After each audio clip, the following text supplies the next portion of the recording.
Which city's the best to live in? Houston or Austin? Let's talk about that.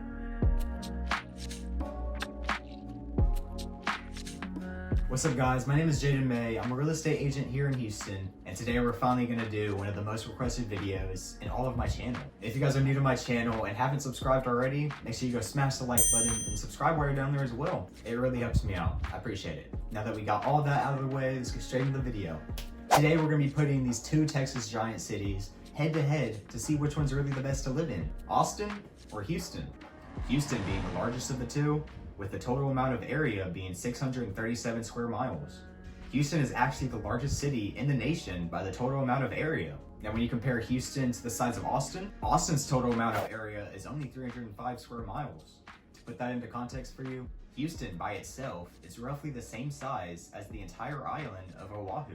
Houston is the fourth largest city in the nation, holding just over 2.3 million people. Houston has a population growth rate of 2.1, compared to Austin's 0.49. With so many different types of people living in Houston, it makes it one of the most diverse cities in the whole nation. This is partly due to many academic institutions and a strong biomedical, energy, manufacturing, and aerospace industries. Now the city of Austin, on the other hand, Austin has just now crossed the threshold of becoming a majority-minority city. This means there's no specific ethnic or demographic group that has majority of the city's population.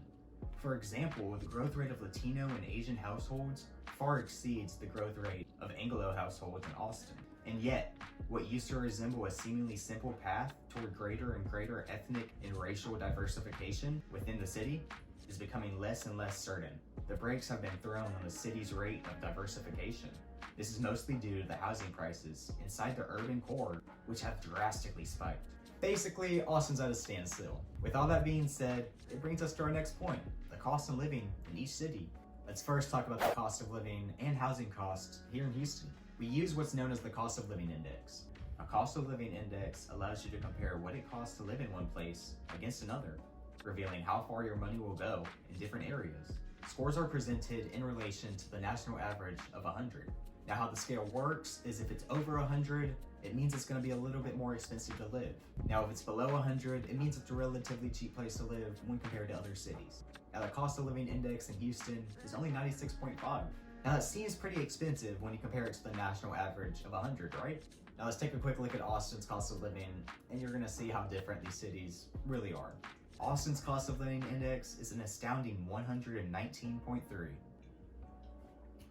Yeah, are you surprised? Now let's talk about the housing costs here in Austin. That's where we see the biggest difference. The median home cost in Austin is around $370,000. But what if you're looking for an apartment instead of a home? I already got you covered. Now a one-bedroom apartment in downtown Austin is going to run you somewhere around $1,200 a month. And now a four-bedroom apartment in downtown Austin, it's going to run you around $2,300 a month.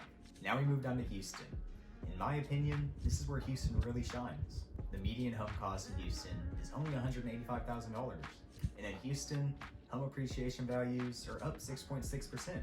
Now we compare that to Austin's housing cost, that's a $183,000 difference and a 49% decrease. So that's what I was saying, it makes Houston shine, right? When you compare these cities together, you can see that Houston has the best housing costs. Now let's talk about the climate for both of these cities. Though they're only a 2.5-hour drive, the weather does change.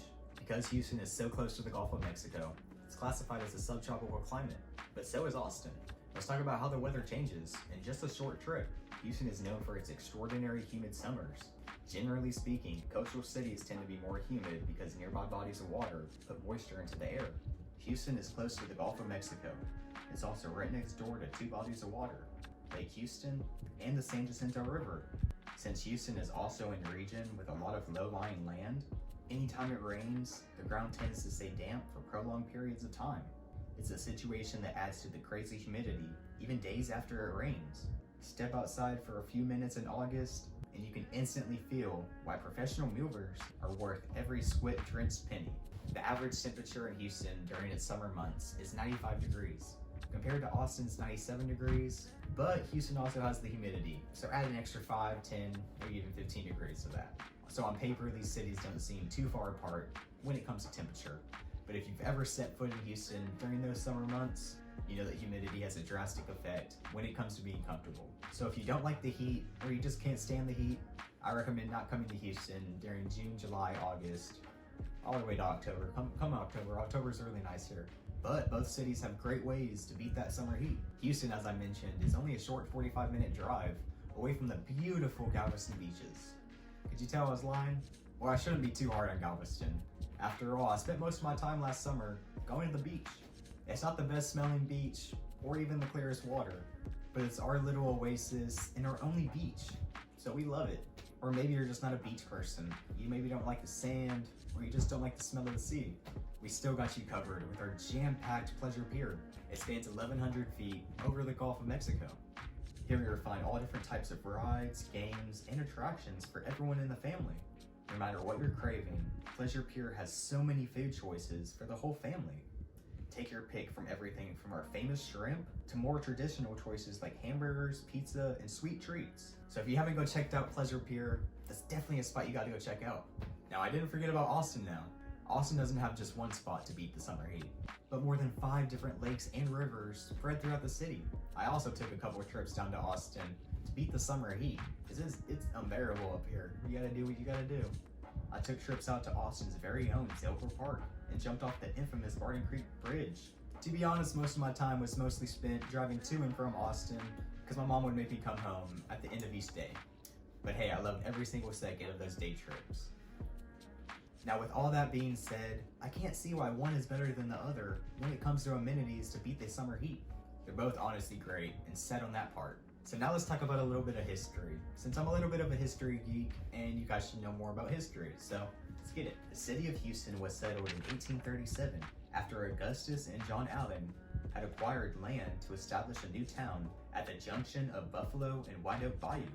Houston served as a temporary capital of the Republic of Texas. Meanwhile, the town developed as a regional transportation and commercial hub. Houston was part of an independent nation until 1846, when the U.S. formally annexed Texas. Work on the Houston Ship Channel finally started to take place slowly in 1877. In 1902, Congress appropriated $1 million for work of the Houston Ship Channel. This would be the jumpstart of Houston's whole economy for the future. Today, the port ranks first in the country in international commerce, and the 6th largest port in the nation. Now that you know a little bit more about Houston, let's dive into Austin's history. Originally inhabited by immigrants from Germany, Sweden, and Mexico, recorded history documents show settlers reaching central Texas in the 1830s. By 1837, they founded a village named Waterloo, which would be renamed to Austin in 1839 and serve as the capital of the Republic of Texas.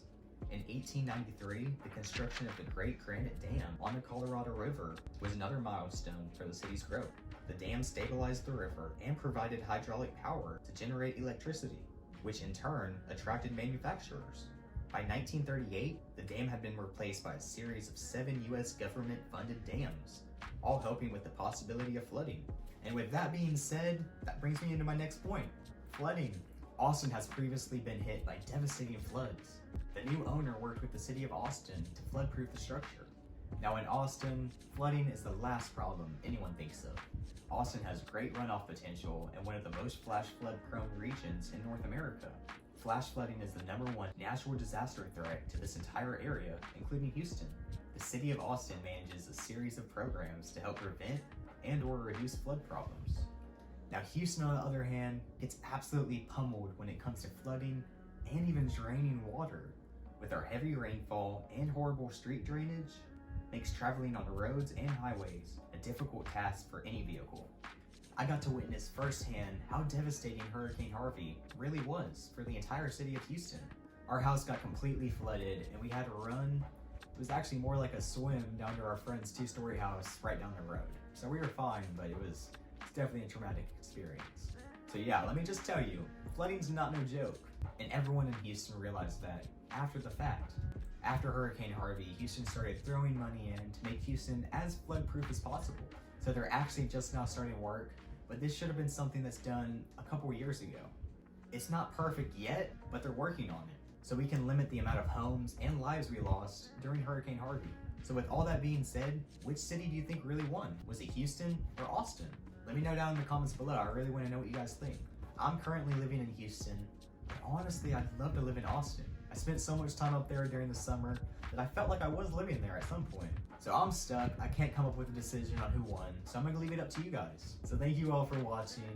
If you guys want to see more videos just like this, be sure to give that like button a quick little tap and subscribe while you're down there as well. My goal for 2021 is to hit 1,000 subscribers, so if you guys can share this video, get me there, I'd really appreciate it. So if you guys haven't subscribed already, what are you guys doing? And as always, stay safe, keep grinding. I'll catch you guys in next week's video.